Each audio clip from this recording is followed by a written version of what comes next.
ప్రపంచంలో ఎవరినైనా గెలవడం ఈజీ ఏమో కానీ సొంత ఇంట్లో వాళ్ళని మెప్పించడం మాత్రం హిమాలయాలు ఎక్కడం కంటే కష్టమని మన దళపతి విజయ్ని చూస్తే అర్థమవుతుంది. కోట్లాది మంది ఆయన కోసం ప్రాణాలిస్తుంటే ఆయన కొడుకు మాత్రం నీ పేరే వద్దు నాన్నా అని బోర్డు తిప్పేశాడు. తమిళనాడు మొత్తాన్ని తన పార్టీ జెండాతో కమ్మేసిన ఈ ముఖ్యమంత్రి గారికి తన కొడుకు సంతకంలో ఒక చిన్న అక్షరాన్ని మార్చకుండా ఆపే పవర్ లేకపోయింది. రాజ్యాధికారం వచ్చింది కానీ రాజకుమారుడు మాత్రం చేజారిపోయారు. అసలు విజయ్ తన కొడుకు కోసం సినిమా కెరీర్నే వదిలేసి ఏం త్యాగం చేశారు? ఆ ప్రొడక్షన్ హౌస్ కదేంటి? ఈరోజు మన వీడియోలో ఈ పొలిటికల్ డ్రామా కంటే పెద్దదైన ఫ్యామిలీ పంచాయతీ గురించి తెలుసుకుందాం. సో వీడియోని స్కిప్ చేయకుండా చివరి వరకు చూడండి. ముందుగా మనం ఈ సిగ్నేచర్ వార్ గురించి మాట్లాడుకుందాం. మన ఇంట్లో పిల్లలు తండ్రి మీద అలిగితే ఒకరోజు అన్నం తినరు లేదా ఫోన్ వాడటం మానేస్తారు. కానీ ఇక్కడ ధనపతి వారసుడు జాసన్ సంజయ్ ఏకంగా ఒక సర్జరీ చేసేశారు. సాధారణంగా తన తండ్రి రాష్ట్రానికి ముఖ్యమంత్రి అవుతుంటే ఏ కొడుకైనా ఇన్స్టాగ్రామ్ స్టోరీల్లో రచ్చచ చేస్తాడు. కానీ సంజయ్ మాత్రం తన తండ్రిని సోషల్ మీడియాలో అన్ఫాలో చేసి నువ్వెవరో నాకు తెలీదు అన్నట్టుగా షాక్ ఇచ్చాడు. అంతటితో ఆగాడా? తన సంతకంలో ఉన్న వి అంటే విజయ్ అనే అక్షరాన్ని తీసేసి తన తల్లి సంగీత పేరు వచ్చేలా జేసన్ సంజయ్ ఎస్ అని మార్చుకున్నాడు. అంటే అర్థమేంటో తెలుసా? నా మీద నీ నీడ కూడా వద్దు నాన్నా అని మొహం మీదే చెప్పేయడమన్నమాట. పాపం విజయ్ బయట అందరూ ఆయనకి సలాం కొడుతుంటే ఇంట్లో కొడుకు మాత్రం అక్షరాన్ని కూడా అన్ఫాలో చేసేస్తున్నాడు.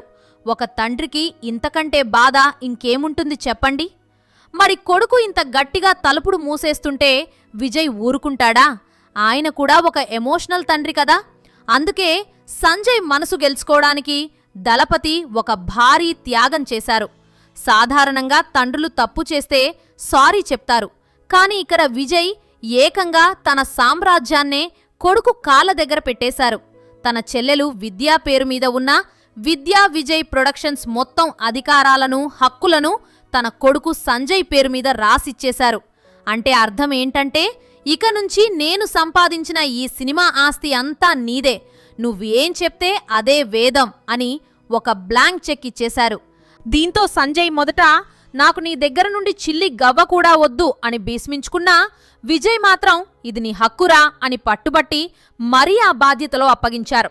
ఒక మనిషి తనకంత ఇష్టమైన సినిమా ఫీల్డ్ని వదిలేసి ఆ ప్రొడక్షన్ హౌస్ని కొడుకుకి ఇవ్వడమంటే అది కేవలం ఆస్తి బదిలీ కాదు, ఒక తండ్రి పడుతున్న ఆరాటం. కానీ ఇక్కడ మ్యాటర్ ఏంటంటే తండ్రి సీఎం అయి రాష్ట్రాన్ని ఏలుతుంటే కొడుకు మాత్రం నీ ప్రొడక్షన్ హౌస్ పక్కన పెట్టు, నా దారి నాదే అని లండన్ నుండి సినిమా ప్లాన్లు వేస్తున్నాడు. దీంతో ఈ విషయం తెలిసి విజయ్ కోపంతో తన కొడుకుకి ఇక ఆ ప్రొడక్షన్ హౌస్ ఇవ్వకూడదని నిర్ణయించుకున్నట్లు తెలిసింది. కావాలంటే తన ఆస్తి మొత్తం ప్రజలకే అని వాళ్లకు కావలసిన సహాయం తను సంపాదించిన దాని నుండి పెడతానని నిర్ణయించుకున్నట్లు తెలిసింది. మరి ఇందులో ఎంత నిజం ఉందో తెలియాల్సి ఉంది. ఇక విజయ్ పొలిటికల్ పంచాయతీలోకి వెళ్దాం. సినిమాల్లో ఆయన ఒక ఫైట్ చేస్తే 100 మంది ఎగిరిపోతారు. కానీ రాజకీయాల్లో మాత్రం ఒక్కో సీటు కోసం ఆయన గవర్నర్ ఇంటి చుట్టూ ప్రదక్షిణలు చేయాల్సి వచ్చింది. 2026 మే 10న ముఖ్యమంత్రిగా ప్రమాణ స్వీకారం చేశారు. సరే కానీ ఆ సీటు కోసం జరిగిన డ్రామా ఏ సినిమా స్క్రిప్ట్కి తక్కువ కాదు. తన పార్టీ టీవీకేకి 108 సీట్లు వచ్చాయి. మ్యాజిక్ ఫిగర్ 118కి ఇంకా 10 సీట్లు తక్కువ.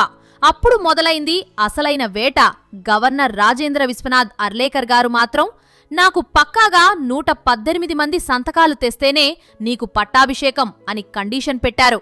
విజయ్ 3 రోజుల్లో 4 సార్లు గవర్నర్ని కలిశారు అంటే అది ఎంత టెన్షన్తో కూడుకున్న వ్యవహారమో అర్థం చేసుకోండి. చివరికి కాంగ్రెస్, లెఫ్ట్ పార్టీలు, వీసీకే ఇలా అందరినీ కలిపి 120 మందితో ఒక భారీ కిచిడీ వండి గవర్నర్ ముందు పెట్టారు. మొత్తానికి సీటైతే దక్కింది. కానీ ఆ స్టేజ్ మీద విజయ్ పక్కన భార్య సంగీత కానీ కొడుకు సంజయ్ కానీ లేకపోవటం బాధకరమైతే అక్కడ ఆయన భార్య స్థానంలో త్రిష ఉండటం పెద్ద హైలైట్. ఇదిలా ఉంటే విజయ్ సినిమాలన్నీ ఒక పద్ధతి ప్రకారం ఈ పొలిటికల్ ఎంట్రీ కోసమే ప్లాన్ చేసినట్టున్నాయి. సరే, అప్పట్లో పెద్ద గొడవైంది. సర్కార్లో ఓటు హక్కు గురించి పాఠాలు చెప్పారు. పారు గోట్ సినిమాలో అయితే కారు నెంబర్ ప్లేట్ మీద TN07 CM 2026 అని ముందే రాసుకున్నారు. అంటే విజయ్ ఎంత కాన్ఫిడెంట్గా ఉన్నాడో చూడండి. అయితే ఇక్కడ విషయం ఏంటంటే, సినిమాలో ఆయన చెప్పే కుట్టి స్టోరీస్ వినే జనం ఓట్లు వేశారు, కానీ తన ఇంట్లో వాళ్లు మాత్రం ఆ స్టోరీస్ని ఓల్డ్ స్టోరీస్ అని పక్కన పెట్టేశారు. విజయ్ భార్య సంగీత విడాకుల పిటిషన్లో ఆయన ఒక నటితో రిలేషన్లో ఉన్నాడు అని బాంబు పేల్చడం, అది సోషల్ మీడియాలో రచ్చ అవ్వడం విజయ్ ఇమేజ్కి ఒక పెద్ద మచ్చలా మారింది. ప్రమాణ స్వీకారానికి నటి త్రిష రావడం కూడా ఈ మంటకి మరికొంత ఆజ్యం పోసింది. కానీ ఇక్కడ ఇంకో ట్విస్ట్ ఏంటంటే, విజయ్ భార్య సంగీత తన భర్త సీఎం అవ్వడానికి వెనక ఉండి ఎంతో హెల్ప్ చేశారట. ఆమె లండన్లో ఉన్న తన బిజినెస్ పవర్ ఉపయోగించి కేంద్రంలో ఉన్న పెద్దవాళ్లతో మాట్లాడి విజయ్కి లైన్ క్లియర్ చేసినట్లు వార్తలు వస్తున్నాయి. అంటే నీతో నాకు విడాకుడు కావాలి, కానీ నువ్వు ముఖ్యమంత్రిగా గెలవాలి అని ఆమె కోరుకోవడం చూస్తుంటే ఇది ఏ స్థాయి ఫిలాసఫీనో అర్థం కావడం లేదు. ఒక పక్క కోర్టులో కేసు వేసి మరోపక్క పదవి రావడానికి సపోర్ట్ చేయడం అనేది నిజంగా నమ్మాలనిపించడం లేదు. మరి విజయ్ తన కొడుకు కోసం చేసిన ఈ ప్రొడక్షన్ హౌస్ త్యాగం వారి మధ్య ఉన్న మంచును కరిగిస్తుందా లేదా? సంజయ్ తన తండ్రి ఇచ్చిన ఆస్తిని తీసుకొని తండ్రిని మళ్లీ ఫాలో చేస్తాడా, లేక తన దారిలో తాను వెళ్లిపోయి తండ్రికి ఒక పెద్ద హ్యాండ్ ఇస్తాడా? ఏదేమైనా విజయ్ లైఫ్ ఇప్పుడు ఒక పక్క పవర్, మరోపక్క పర్సనల్ లాస్ అన్నట్టుగా తయారైంది. ముఖ్యమంత్రిగా ఆయన తీసుకున్న మొదటి నిర్ణయం 717 మద్యం షాపుల మూసివేత. రాష్ట్రంలో మద్యం పారుదల తగ్గించారు, కానీ తన ఇంట్లో మాత్రం ఆనంద భాష్పాలు పారేలా చేయలేకపోయారు. ఫైనల్ ఒక మాట, మనకి ప్రపంచం మొత్తం జేజేలు కొట్టినా మన సొంత వాళ్లు అపార్థం చేసుకుంటే ఆ బాధ వర్ణనాతీతం.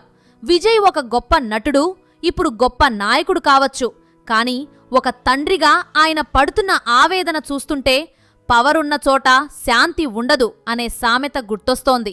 విజయ్ తన కొడుకు మనసు గెలుచుకొని తన కుటుంబాన్ని మళ్లీ ఒక్కటి చేసుకోవాలని కోరుకుందాం.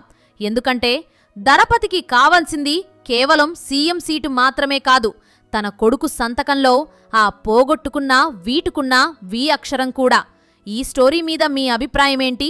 విజయ్ కొడుకు సంజయ్ ప్రవర్తన కరెక్టేనా, లేక విజయ్ తన కొడుకు కోసం ఇంకా ఏదైనా చెయ్యాలా?